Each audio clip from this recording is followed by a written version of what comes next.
Hello guys, आज हम discuss करेंगे 10th क्लास का topic non finite. Non finite जैसे थोड़ा सा डिस्कस कर लेते हैं। नॉन फाइनाइट जो है एक ऐसी वर्ब होती है जो जिस पर ना तो टेंस का कोई प्रभाव पड़ता है और ना ही सब्जेक्ट का कोई प्रभाव पड़ता है। अब 10th क्लास में जो बोर्ड एग्जाम है उसमें नॉन फाइनाइट वर्ब से रिलेटेड क्वेश्चन कैसे पूछे जाते हैं उनको डिस्कस करेंगे। ये एक फिल द ब्लैंक्स के रूप में पूछे जाते हैं, तो आइए उनको डिस्कस करते हैं कि किस प्रकार से पूछे जाएंगे। जैसे फर्स्ट जो एग्जांपल है, he is too drunk blank home. तो ऐसा सेंटेंस जिसमें टू प्लस एडजेक्टिव आ जाता है, उसके बाद टू इंफिनिटिव आता है। जैसा आपको पता है कि टू इंफिनिटिव जो है वो नॉन फाइनाइट वर्ब का एक पार्ट है इंफिनिटिव का। जैसे इंफिनिटिव टू टाइप्स होते हैं, बेयर इंफिनिटिव और टू इंफिनिटिव।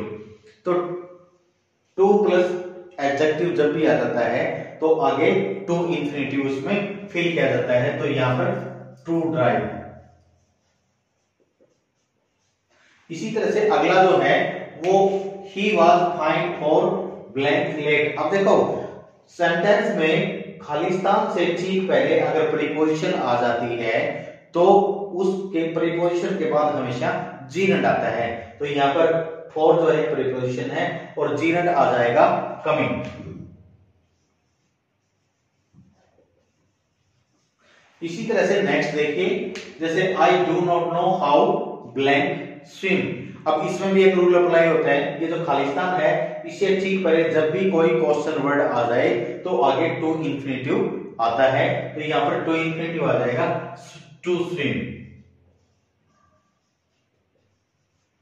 इसी तरह से अगले पे आ जाओ, ही इज टू वीक, यानी वही आ गया टू प्लस एडजेक्टिव। जब भी सेंटेंस में टू प्लस कोई एडजेक्टिव आ जाता है तो उसके बाद टू इंफिनिटिव आता है। और ध्यान रखिए ये हमेशा टू प्लस एडजेक्टिव आए और आगे टू इंफिनिटिव है तो ये हमेशा नेगेटिव सेंस देता है। जैसे ही इज टू वीक, वो इतना कमजोर है कि टू वॉक, चल नहीं सकता।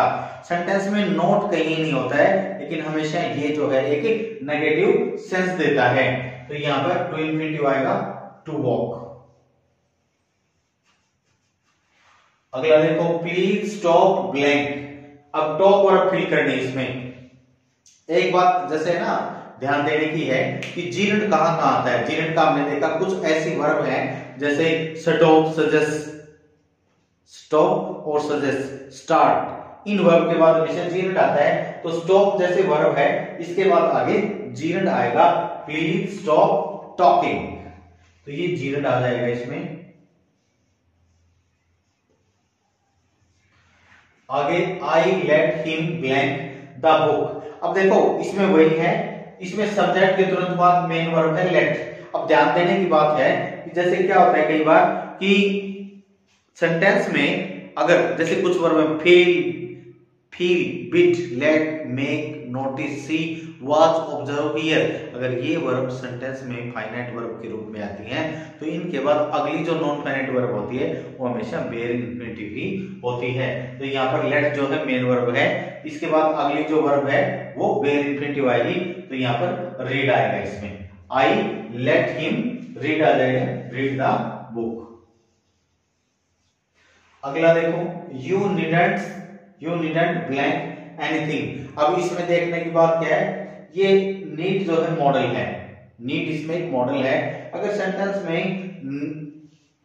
में जैसे रूल कहता है कि अगर सेंटेंस में मॉडल सा है, कोई भी मॉडल ऑक्सिलरी है यूज टू और टू को छोड़ करके, क्योंकि यूज टू और टू को छोड़ के उन यूज टू और ऑट टू जो है उनके बाद हमेशा टू इंफिनिटिव आता है। उन दोनों को छोड़ के बाकी सभी मॉडल्स के बाद हमेशा बेयर इंफिनिटिव आता है। तो यहाँ पर नीड जो है मॉडल है इसलिए यहाँ पर बेयर इंफिनिटिव आएगा से। ये है। अभी इसके बाद एक और एक्सरसाइज हम जो है उसको सोल्व करेंगे, डिस्कस करेंगे। आप भी थोड़ा सा मेहनत कीजिए, थोड़े से इसके रूल जो है वो देखिए। अगर कोई बात समझ में इसमें नहीं आई हो तो आप कृपया करके पूछें और अपना क्वेश्चन डाल के पूछ सकते हैं। Thank you.